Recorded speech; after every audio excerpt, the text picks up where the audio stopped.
Hi garden friends, welcome to the channel. I'm Era and this is Gardening on Purpose. If you're new here, welcome. And if you're a subscriber, welcome back. Thank you so much for taking the time to watch my video. I garden in Georgia, Zone 8A, where I do gardening related videos. Today I'm at Lowe's. It is the first couple of days in December and I'm checking out their plant inventory. Let's get started. So first up, can I say that my Lowe's is really maintaining the plants? It is literally 21 degrees and I'm out here on a Saturday and these plants are looking really, really nice. We were really cold last night and unless they had them covered and then they took the cover off by the time I got here, but these plants are looking really good. Look at this nice Indian hawthorn right here. This one looks nice. This one here, I think it's snow something. I never remember Indian hawthorn. I have one in my yard. No, this is Eleanor Tabor Indian hawthorn. And this looks really nice. Here we have some loropetalums. Again, looking great. These particular ones here are the red diamond. These here are zone 7 to 10 and they're in containers and they've been really holding up.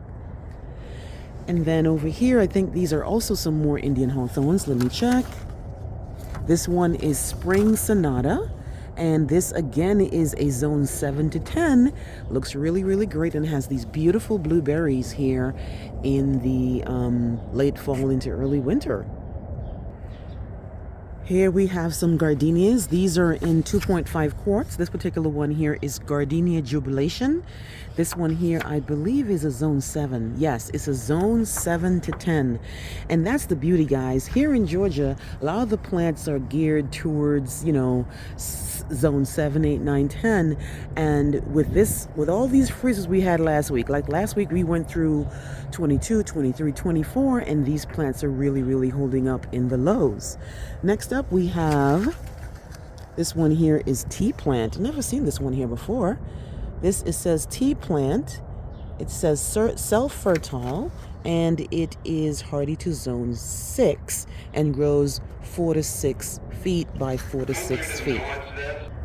It's interesting. I like the leaves. I guess you can make tea with them because they have the tea right here. This beauty here is Gardenia Jubilation. It's a really nice plant. I was hoping that when I got here it would be on clearance. Gardenia doesn't do well in my yard, but I really like the foliage on this particular one here. This is Diamond Spire. And again, this is by Southern Living Plant Collection and another zone 7 to 10 plant that is doing absolutely well in this cold. Moving on, we have an Nandina, it looks like here. This particular one here is Blush Pink.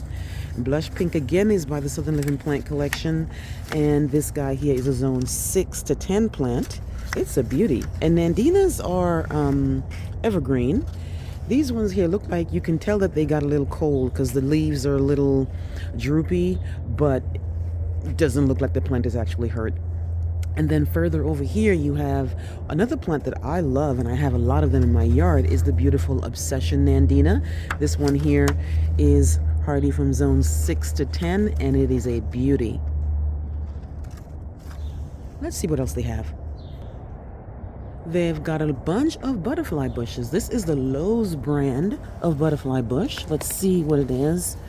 This was Nanho Purple Butterfly Bush. I have Nanho Blue in my yard. You might have seen it in a couple of my tour videos. But these are very reliable. And of course, it's a butterfly bush, so you know that the pollinators absolutely love it. This guy here is hardy to zone 5 and grows 6 feet by 4.5 feet. Look at this beauty here. And they held up in the cold. Now I have no business buying any more butterfly bush because the royal reds that I have in my yard, they grow really big and that's enough.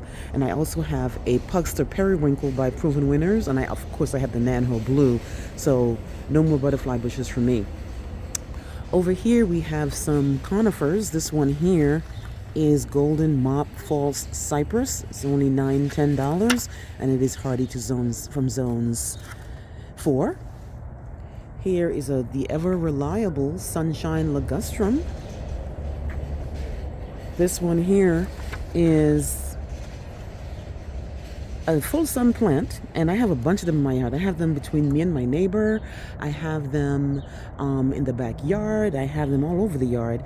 These are a beauty. They are evergreen. They look like this all year. They actually get even more yellow the more sun they get. And this guy here is hardy from zone 6 to 10, again by the Southern Living Plant Collection.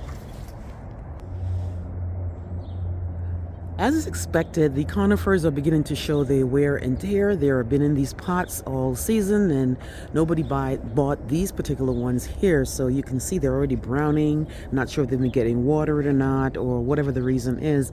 These guys here are the emerald green arborvitae, and they are $48 and hardy to zone 3. They are all over down here in Georgia, but I prefer I actually prefer junipers. I had this guy in my yard. I'm just worried that it's going to get big. I had taken it out of the container, and I didn't plan to because I needed the container, but I put it way back in the yard so that when it does grow up, it won't be an issue. This is the Leyland cypress. These guys don't do well when the storms are really, really bad and they're not rooted in properly. I've seen them all over the place where they fall during storms, but they are a beauty either way. This is a zone 6 plant that grows 50 feet high, guys. We've got some dwarf Buford holly. I love these. I came to Buford hollies late in the game, but I really, really love them. I love the glossy leaves. Here we are in the first week in December, and we look at these nice glossy leaves, and of course they have the red berries. See those nice red berries there for the winter. Again, dwarf Buford holly is a full sun plant.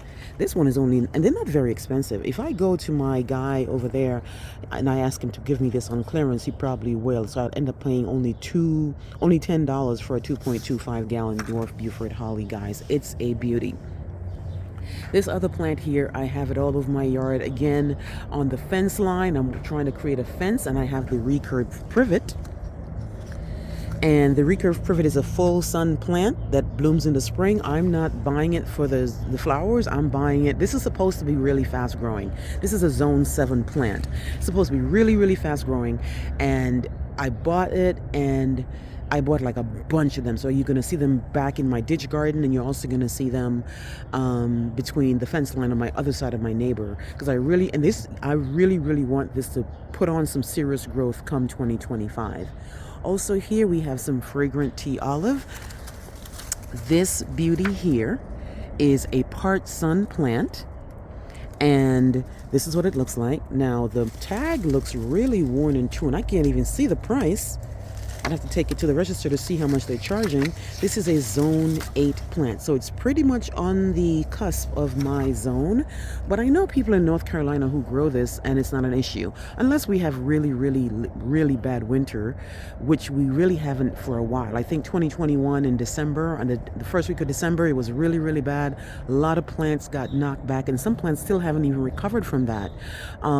So this will definitely get damaged if we get a really, really bad winter. But I hear that it smells really, really nice. I don't have any in my yard, obviously, and they grow 10 feet by 6 feet wide. We've got some more conifers and arborvitae over here. Some smaller Leyland cypress that are, again, looking good. Doesn't look like it's, this cold, but again, they take the cold really, really well. Here we have some soft touch, compact holly. And this is, again, is a full sun plant, and it's hardy to zone 6. Over here, I was tempted to buy these not too long, earlier in the year, but these grow so fast, and these get so big, and I just don't have the space for it. This is the Carolina Sapphire Cypress, and I would have bought a bigger version of it because I don't have the patience to wait for this thing to grow. But this is a zone 7 plant that grows 35 feet, guys. That is a monster in the garden, but really, really nice. And they have this interesting smell. I've heard that some people don't like the smell. When you kind of rub your hand against it and you smell it, it smells a kind of way. It might not be your thing or not. And then here's a plant that I bought not too long ago. This is the Blue Point Juniper. You must have seen a video when I showed you that I got these on clearance for $12, guys. $12 in a 2.25 gallon here at Lowe's, and I'm really hoping that they really make an impact this winter because they're new to the garden, and the whole point of it was to have some conifers to give the garden a little bit more character, to give the garden a little bit more than just a green leafy evergreens. So I bought a bunch of these, and you'll see that in my December, if you haven't seen it yet, you'll see it in my December tour video. Here we have some sky pencil Japanese holly. I'm tempted to buy these because I'm actually trying to create some containers around that little seating area I have outside of my yard, and these would be perfect because they are so upright.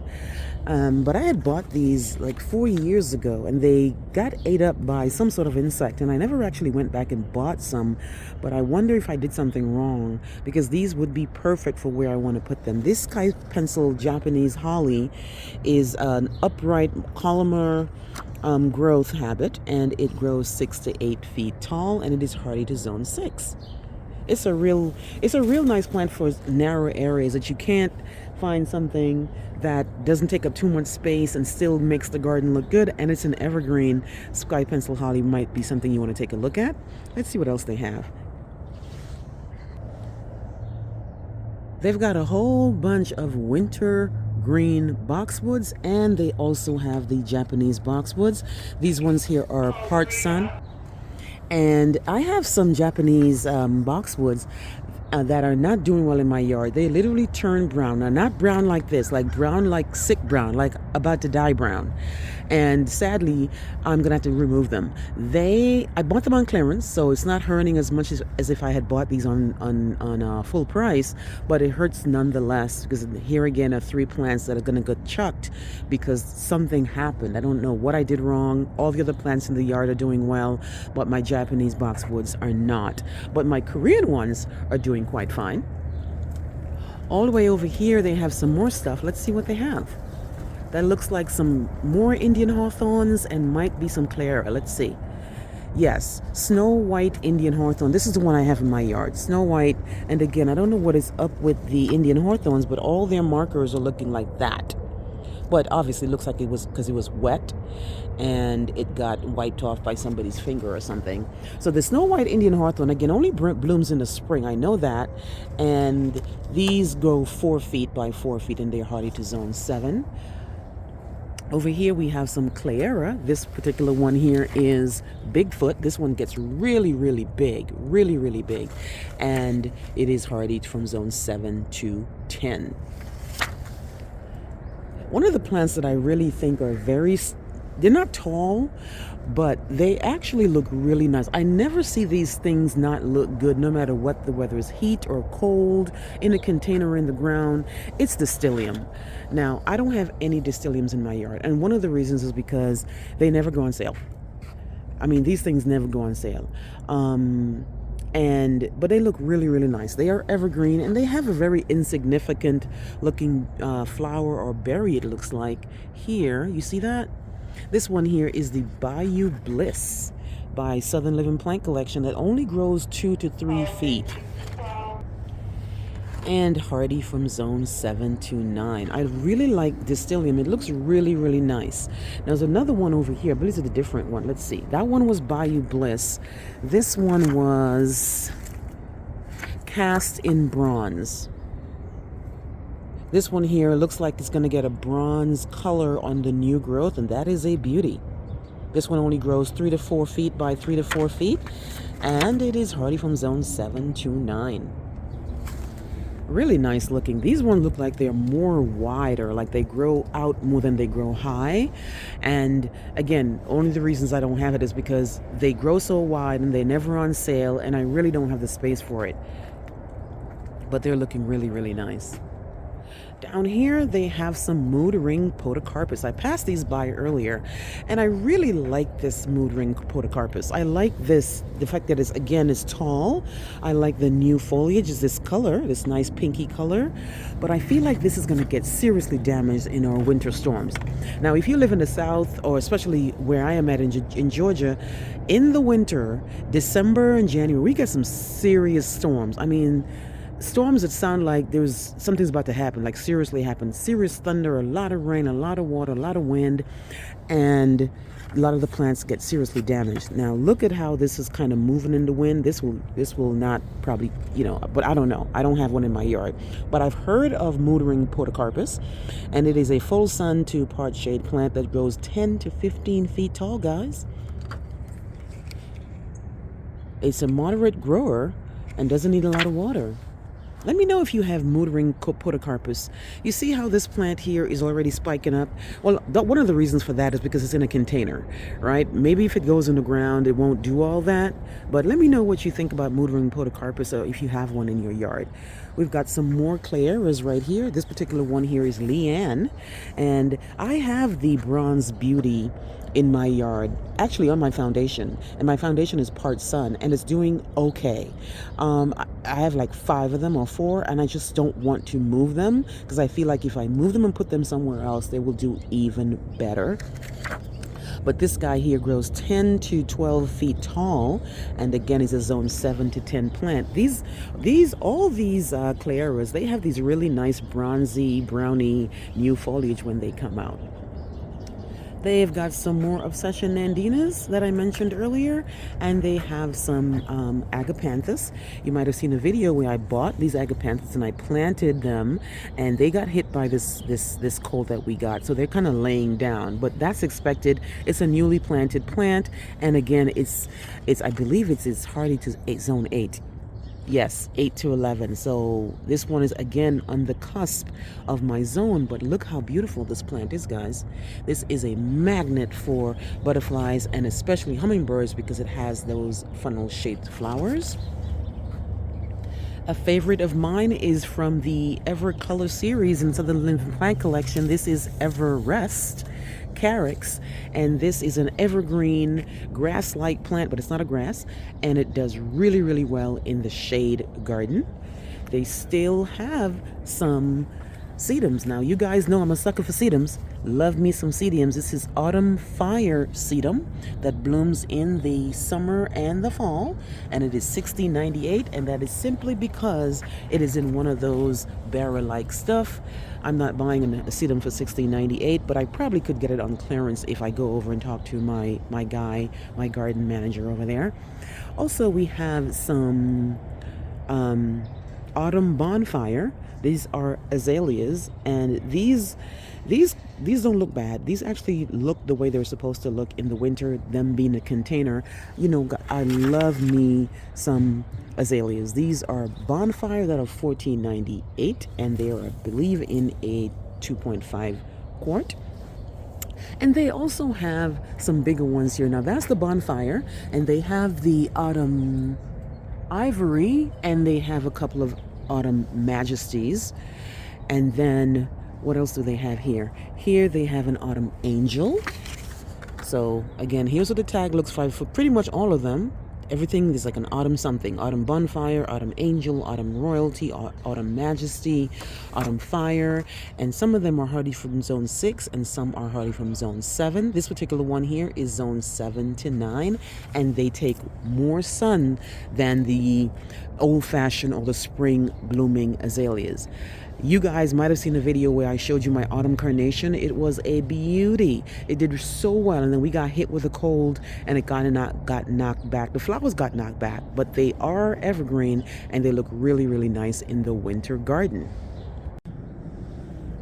Looks like they've got some even bigger sky pencil hollies. These must be, look at the size on that container, guys. Let's see how much this container is. This is a 6-gallon sky pencil Japanese holly for $54. If you can't wait for it to grow, then you get the big one, guys. And then further up, we have some golden mop cypress. This is a full sun plant that requires water regularly. It is a gold foliage plant, and it is hardy from zones 7 to 11. It's a beauty. It's an absolute beauty. And then further down even more, but they have the Christmas version. I guess they're trying to charge you a little bit more. This one is $36.98 because it's in that little Christmassy container. And then, of course, they have a bunch of Christmas trees. Now, I don't really do the Christmas tree thing, but this is what they have here. All these Christmas trees. A couple people I've seen in here are buying them, but we all know where they are. If you're looking for your Christmas tree. Finally, guys, look at all these bloomstruck hydrangeas, or not just bloomstrucks, but they also do have some other big leaves. So for example, this is bloomstruck, and of course they will take the cold not too well. So you can tell they're a little bit fried from getting all those 21 degrees and 23 degrees in a matter of days, and these probably will end up on clearance. Now, should I get some? No, because I have too many. Every time they go on sale, I pick up one and I just like keep buying them because I love the purple and I love the blue. But they will probably end up on sale probably before the end of the weekend. Here we have some coral bells that nobody seems to be buying. They've been here for quite a while. This particular one is the Palace Purple Coral Bells, and they are $7.98. And around the corner, guys, even more. But this one here, the Bloomstruck, is in a smaller container, and again, it got zapped by the cold. Look at that. But again, these bloom on old wood. Don't prune this off too much. Just let the leaves fall naturally and the plant will be quite fine. Why? Because it's hardy from zones 4, I believe. Let me check. Yeah, zones 4 to 9. So even though it looks kind of rough, these will fall off. These are going to fall off. They have no business staying on for the spring. So don't worry about that. Just buy the plant if you see it like that. And then we have some more here. We have a little hottie. This one here is by First Editions, and this is hardy from zones 3, and again zapped by the cold. These one here are white blooming, so that's what the flowers look like. And then over here we have again more bloomstruck. No, this is Popstar. So they've got Popstar, and Popstar is hardy to zone 4 to 9. And these are more of a lace, one of the flat lace cap looking ones. And they have a lot of them here. And then finally they have a Monrovia version. This one here is from Monrovia. This is Mini Penny Royal Majestics Hydrangea. And look at that purple color. And again, zapped by the cold. Look at all these hydrangeas, guys. I think if I come back here next week, these will be on clearance because they know that nobody's going to buy them for full price looking like this. Unless the person knows, hydrangeas, it doesn't matter because these are going to lose their leaves and come back anyway. But anyway, guys, that's what's at my Lowe's here in the first week in December. Let me know what you're seeing at your Lowe's, or if you're getting clearance plants, because by now everybody's Lowe's should have some sort of clearance plans because of all the cold that we've been having and the fact that they want to get rid of things because Christmas is coming up and they want to stock up Christmas stuff. Let me know what you think, guys. Please like, please share, please subscribe, and remember to hit that notification bell so when I put out my new videos, you'll be one of the first people to know. Thank you. Bye-bye.